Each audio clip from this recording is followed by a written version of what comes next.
ബോച്ചെ, താങ്കളുടെ കുട്ടിക്കാലത്ത് താങ്കൾ കൂട്ടുകാരെ മണലിൽ കുഴിച്ചിടുന്നത് എന്തിനാണ്? അത് എങ്ങനെ അറിഞ്ഞ്? അതെല്ലാം കുട്ടിക്കറിയാം. കൂട്ടുകാരെ കുഴിച്ചിടാറുണ്ട്, എന്നെയും കുഴിച്ചിടാറുണ്ട്. അത് ഈ മണലിലൊക്കെ നമ്മൾ സ്കൂളിൽ പഠിക്കുമ്പോഴേ നമ്മൾ കുഴിച്ചു മൂടും. മുഖം മാത്രം ഇങ്ങനെ നിൽക്കും. എന്നിട്ട് കഴുത്തറ്റം അത് നമ്മള് എന്നിട്ട് കാല് പൊക്കാൻ നമ്മള് തേങ്ങ നിൽക്കുന്ന കാല് പൊക്കാൻ പറ്റോ, കൈ പൊക്കാൻ പറ്റോ, തല പൊക്കാൻ പറ്റോ, ഏതാണ് പൊന്തിക്കാൻ നിങ്ങൾക്ക് പറ്റാ നോക്കട്ടെ എന്ന് പറഞ്ഞിട്ട് നോക്കും. ബോബിയും കുഴിച്ചിട്ടിട്ടുണ്ട്. എന്നെ കുഴിച്ചിട്ടുണ്ട്. ബോബി ഫിസിക്കലി കരുത്തനാണോ? പിന്നെ അടികൊണ്ടാ തറ വീഴൂ? ഇല്ല. എന്തുവാ പഠിച്ചിട്ടുള്ള? കുംഫു പഠിച്ചോ? എവിടെ പോയി പഠിച്ചു? അത് സ്കൂള് കോളേജിലൊക്കെ ഒരുപാട് കാലമായിട്ട് പഠിച്ചു. I am a good fighter. ഫൈറ്ററാണ്. അല്ല, പഞ്ചപിടുത്തം, ഫൈറ്റ്. അല്ലേ, കസ്റ്റമർക്ക് ഏത് രീതിയിലുള്ള സാറ്റിസ്ഫാക്ഷൻ നമ്മുടെ ജോലിയിൽ ഉണ്ടാകും. പെർഫെക്റ്റ് അല്ലേ? ഇതിനിടയ്ക്ക് ഡോക്ടർ ഓഫ് ഫിലോസഫി കിട്ടിയോ? പിന്നെ ഡോക്ടർ ബോച്ചെ. അത് ഓണറിങ്. കറുത്ത കോട്ടൊക്കെ പോയി വാങ്ങിച്ചോ? പിന്നെ തൊപ്പിയൊക്കെ വെച്ചിട്ട്. അന്ന് ആദ്യമായിട്ടായിരിക്കും വെള്ളക്കോട്ടില്ലാതെ ഒരു സാധനം ചെയ്തത്. അത് ഈ 812 ഓട്ടം ചാരിറ്റി ഒക്കെ ബന്ധപ്പെട്ടിട്ട് പിന്നെ നമ്മള് ഇന്ത്യയുടെ ബ്ലഡ് ഡോണേഴ്സ് അസോസിയേഷന്റെ രക്ഷാധികാരിയാണ് ഞാൻ. അങ്ങനെ പല കാര്യങ്ങളും സമൂഹത്തിന് വേണ്ടി ചെയ്ത നന്മകൾ വെച്ചിട്ട് ഒരു ബഹുമാന സൂചകമായിട്ട് തന്ന ഡോക്ടറേറ്റ് ആണ്. ഈ PhD ഒക്കെ പ്രത്യേകിച്ച് ഇങ്ങനെയുള്ള അവാർഡ് ചെയ്യുന്ന PhD ഉണ്ടല്ലോ, ഇതൊക്കെ കാശ് കൊടുത്ത് വാങ്ങിക്കാന്ന് ആൾക്കാർ പറഞ്ഞു. അങ്ങനെയും കിട്ടും. ബോച്ചെ അങ്ങനെ വല്ല കാശ് വല്ല ചെലവാക്കി? അങ്ങനെയില്ല. കാരണം എന്താ വെച്ചാല് ഞാൻ ഈ 812 റോട്ടിക്കൂടെ ഓടിയത് ജനങ്ങളെ ദിവസേന കണ്ടുകൊണ്ടിരുന്നതാണ്. പലരും AC റൂമിലിരുന്ന് കാശ് കൊടുത്ത് വാങ്ങണ്ടെന്നൊക്കെ കേൾക്കുന്നുണ്ട്. എന്റെ തെളിവ് റോട്ടിലാണല്ലോ. ആർക്കറിയാത്ത കിലോമീറ്റർ റോട്ടിൽ ഓടിയതല്ലേ. കാശ് കൊടുത്താൽ കിട്ടുന്നുണ്ട്. പക്ഷെ ശരിക്കുള്ള ഇപ്പൊ ഇന്ത്യ റെക്കോർഡ്, ലിംക റെക്കോർഡ്, അങ്ങനെ എനിക്ക് കുറെ റെക്കോർഡ്, ഗിന്നസ് റെക്കോർഡ് ഒരുപാട്. അതൊക്കെ ഗിന്നസ് വേൾഡ് റെക്കോർഡ് എന്തിലായിരുന്നു? പീസ്. വേണ്ടാത്ത കാര്യങ്ങൾ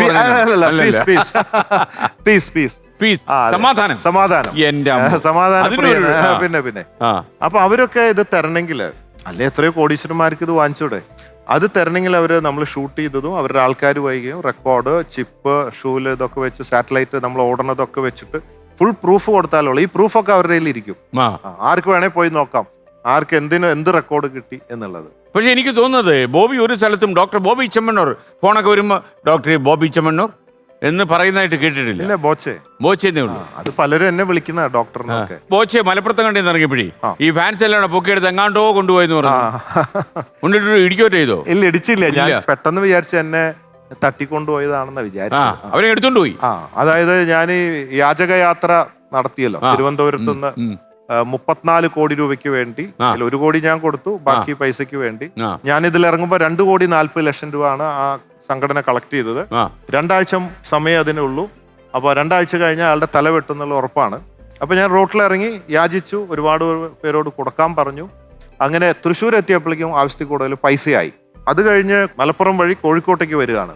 കുറെ പേര് അറിഞ്ഞു ആ വഴിക്ക് വരുന്നുണ്ട്, അവിടെ എവിടെയോ നിർത്തി ചായ കുടിക്കുന്നുണ്ടെന്ന് പറഞ്ഞു. ഞാൻ നോക്കുമ്പോൾ കുറെ കാറുകളും ഇതൊക്കെ ആയിട്ട് ഒരുമിച്ച് ഇങ്ങോട്ട് വന്നിട്ട് ഉമ്മയെ കാണാൻ വരണമെന്ന് പറഞ്ഞു. അബ്ദുൾ റഹീമിന്റെ ഉമ്മയെ കാണാൻ. അപ്പൊ ഞാൻ പറഞ്ഞു എന്റെ ദൗത്യം തീർന്നു, കാശായല്ലോ, ഇനി അബ്ദുറഹീം വരുമ്പോ ഞാൻ വരാൻ പറ്റില്ല എന്ന് പറഞ്ഞു. അവിടെ അർഹിക്കാത്ത പലർക്കുമാണ് സ്വീകരണങ്ങളും അത് ഇതൊക്കെ നടക്കുന്നുണ്ട്. നിങ്ങൾ ഇതിന്റെ ഇറങ്ങിത്തിരിച്ച ആൾ ഇതുവരെ അവിടെ വന്നിട്ടില്ല എന്ന് പറഞ്ഞു. അത് ഞാൻ പിന്നെ വന്നോളം പറ്റില്ല എന്ന് പറഞ്ഞാൽ അവർ ബലമായിട്ട് എടുത്ത് അങ്ങ് കൊണ്ടുപോയി. അങ്ങനെ 1/2 കിലോമീറ്റർ ദൂരം വീട്ടിലേക്ക് എത്താൻ 3 മണിക്കൂർ സമയമെടുക്കും. അത്ര തിരക്ക്, ഒരു മണൽത്തരി വീഴില്ല, അത്രയും തിരക്ക്. അതൊക്കെ സന്തോഷം, സ്നേഹമാണ്. അത് വേറെ ഒന്നുമല്ല, അവർ തരുന്ന സ്നേഹം. എൻ്റെ ഏറ്റവും വലിയ അംഗീകാരം, രോമാഞ്ചം ഉണ്ടായത് എവിടെയാന്ന് വെച്ചാല് അമേരിക്കയിൽ നമ്മുടെ ഷോപ്പിന്റെ അടുത്ത് ഒരു സായിപ്പ് എന്നെ വിളിച്ചിട്ട് അപ്രിഷിയേറ്റ് ചെയ്തു. അത് മലയാളികളുണ്ട്. അപ്പൊ സായിപ്പിനെ കാണിച്ചു കൊടുക്കുകയാണ്, വീഡിയോ എടുത്തിട്ട് ഞങ്ങൾ മലയാളികൾ പിരിച്ചു ഇത്ര, ഇങ്ങനെ ബോച്ചെ എന്ന് പറഞ്ഞ ആളാണ്, യാചകനായിട്ട് ഇറങ്ങി കഥയൊക്കെ പറയാം. അപ്പൊ സായിപ്പ് എന്നോട് പറയാണ്, ഇത് അമേരിക്കയിലായിരുന്നെങ്കിൽ 34 കോടി പോയിട്ട് $34,000 പോലും കിട്ടില്ല. എന്താ അമേരിക്കയിലത്? അല്ല, അങ്ങനെയാണ്. അവര് അങ്ങോട്ടും ഇങ്ങോട്ടും കണ്ട അതൊന്നും കാശ് കൊടുക്കാനൊന്നും ആളില്ല. അപ്പൊ ഈ മലയാളികള് സംഭവം ചെളി വാരി എറിയും, അവസരങ്ങൾക്കൊക്കെ കാൽവെട്ട്, കുതികാൽവെട്ട് എല്ലാം ഒക്കെ ഉണ്ടെങ്കിലും ഒരു കാര്യം ഞാൻ മനസ്സിലാക്കി, ശരിയായ ഒരു ആവശ്യം, ഒരു സഹോദരന്റെ ജീവൻ, ജാതി മതം രാഷ്ട്രീയമൊക്കെ മറന്ന് ഒറ്റക്കെട്ടായി നിന്ന്, അല്ല ലോകത്തിന് മാതൃകയില്ലേ. ബോച്ചെ ഈ പൈസ ആവശ്യം വരികയോ എന്തെങ്കിലും പൊതു പ്രശ്നം ഉണ്ടാകുമ്പോഴോ പിച്ചക്കാരന്റെ റോളിലങ്ങ് ഇറങ്ങുന്ന ആള് പറയുന്നത്. അങ്ങനെ ഇറങ്ങിയപ്പോ ഒരു ജീവൻ രക്ഷിക്കാൻ വേറൊരു ഗുണമുണ്ടായി. അബ്ദുൾ റഹീമിന്റെ തല പോയില്ല എന്ന് മാത്രമല്ല, ഈ കാശ് കിട്ടിയത് കൊണ്ട്. ഈ പൈസ കിട്ടിയില്ല, ഞാൻ തെണ്ടി ഒരു തെണ്ടിയായി മാറി എന്നെ. യാചിച്ച് യാചിച്ച് ഡോക്ടർ തെണ്ടി. ഡോക്ടറേറ്റ് ആയി ഡോക്ടർ തെണ്ടി. ഡോക്ടർ തെണ്ടിയായി പോയ. ആ ബോച്ചെ, ഞാൻ ചോദിക്കട്ടെ, ജീവിതത്തിലെ ഏറ്റവും ആഹ്ലാദിച്ച ദിവസം എന്നാ? ഏറ്റവും എന്നുവെച്ചാൽ ഈ അങ്ങ് ആർമാദിച്ചങ്ങ് ആഹ്ലാദം വന്നു. ഒരുപാട് കാര്യമുണ്ട്. ഇപ്പൊ അടുത്തുണ്ടായത് ആ ഈ യാത്രയില് ആ ഞാൻ തൃശ്ശൂർ എത്തിയപ്പോഴും 8 ചില്ലാൻ കോടി രൂപയുടെ കുറവ്. ഉം. അപ്പൊ ഇനി കാസർഗോഡ് എത്തിയാലും ഒരു 5-6 കോടി ഞാൻ ഇടേണ്ടി വരും. എന്തായാലും ഇറങ്ങി തിരിച്ചു. അബ്ദുൾ റഹീമിനെ രക്ഷിച്ചേ പറ്റൂ. അപ്പോ അങ്ങനെ കണക്കുകൂട്ടിയൊക്കെ നിൽക്കുകയാണ്. സാറിലെ പോട്ടെ, ഇറങ്ങിയതല്ലേ എന്നോർത്തിട്ട് ഞാൻ തൃശ്ശൂർ എത്തിയപ്പോ അമ്മ വിളിച്ചു.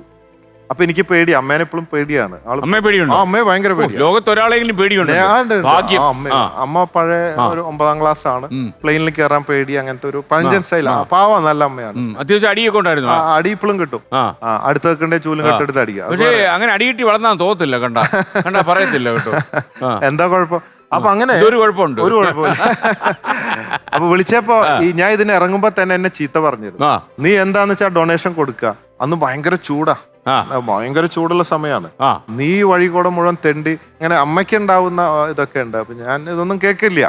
ഞാൻ ഇറങ്ങി തിരിച്ചു. അപ്പൊ തൃശ്ശൂർ എത്തിയപ്പോ മോനെ നീ നിർത്തിക്കോ എന്ന് പറയാൻ, ചീത്ത പറയാൻ വിളിച്ചാന്ന് പറഞ്ഞു. തൃശ്ശൂർ എത്തിക്കിട്ടി. പിന്നെ വീട്ടിൽ പോണം.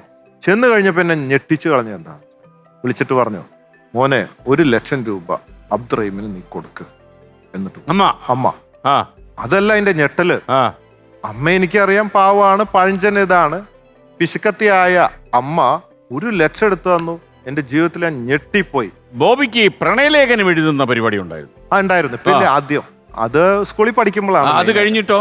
അത് ഞാനിങ്ങനെ എഴുതി ശീലമായി പോയി. അറിയാം. അപ്പൊ അങ്ങനെ വന്നപ്പോ എനിക്ക് പിന്നെ വെറുതെ എഴുതണ ഒരു ഹാബിറ്റാ. അപ്പൊ ഫ്രണ്ട്സ് ഒക്കെ പറയും എഴുതി തരാം. അപ്പൊ ഈ കാർബൺ ഒക്കെ വെച്ചിട്ട് ഇങ്ങനെ എഴുതും. അപ്പൊ ഒന്ന് എഴുതിയ മുകളിൽ മാത്രം മാറ്റിയിട്ട് കൊടുക്കാം. ഫ്രണ്ട്സിനൊക്കെ ഡിസ്ട്രിബ്യൂട്ട് ചെയ്യും. അപ്പൊ ഈ ഹോസ്റ്റലിലാണല്ലോ. അപ്പൊ ഞങ്ങൾക്ക് ഈ ഹോസ്റ്റലാകുമ്പോ ഈ ഒരു പരാക്രമ ആവേശം ഒക്കെയാണ്. അപ്പൊ പുഴുങ്ങിയ മുട്ടയൊക്കെ എല്ലാ ദിവസവും ഉണ്ടാവും. അപ്പൊ ഒരു പ്രേമലേഖനം കൊടുത്ത ഒരു മുട്ട തരും. അങ്ങനെയല്ലേ? അന്നത്തെ ഒരു ഓർമ്മ, അത് സ്കൂൾ വരുമ്പോ പറയുമ്പോഴാണ് ഓർമ്മ വരുന്നത്. ഞങ്ങളുടെ ഹോസ്റ്റലാണല്ലോ പഠിക്കുന്നത്. 10ാം ക്ലാസ്സിലോ മറ്റാന്ന് തോന്നുന്നു. അപ്പൊ ഞങ്ങളുടെ ഹോസ്റ്റലിന്റെ തൊട്ട് മുമ്പില് റോഡ് സൈഡില് ഈ ഡേ സ്കൂളേഴ്സിനൊക്കെ പോകാനായിട്ടൊരു ബസ് സ്റ്റോപ്പ് ഉണ്ടായിരുന്നു. അവിടെയാണ് പെണ്ണുങ്ങൾ വന്ന് നിൽക്കുക. നമ്മൾ ഈ പ്രേമലേഖനം എഴുതിയിട്ട് ഈ ജനലേക്കോടെ ബസ് സ്റ്റോപ്പിലേക്ക് പെണ്ണുങ്ങൾക്ക് അതെ ഹോസ്റ്റലിലാണ്. കാരണം അന്ന് നേരിട്ട് കൊടുക്കാൻ ധൈര്യമില്ല. വലിയ കുറ്റല്ലേ. അവിടെ പോയി കംപ്ലൈന്റ് ചെയ്ത വലിയ പ്രശ്നമാണ്. അങ്ങനെയൊക്കെ ആയിരുന്നു. അങ്ങനെ ഭയങ്കര ഓർമ്മകളൊക്കെയാണ് ആ സമയത്ത് ഒരു ഇത്. പക്ഷെ ഇപ്പൊ എന്ത് സുഖാന്നറിയാം. ഇപ്പൊക്കെ ഞാൻ നോക്കുമ്പോ പിള്ളേരൊക്കെ കോപ്പി പേസ്റ്റ് പോലെ ഒരൊറ്റ കുത്തിന് 10 ആൾക്ക് പോവും. ഒന്ന് കറങ്ങി വീഴും. അങ്ങനെയാണ് ഇപ്പൊ.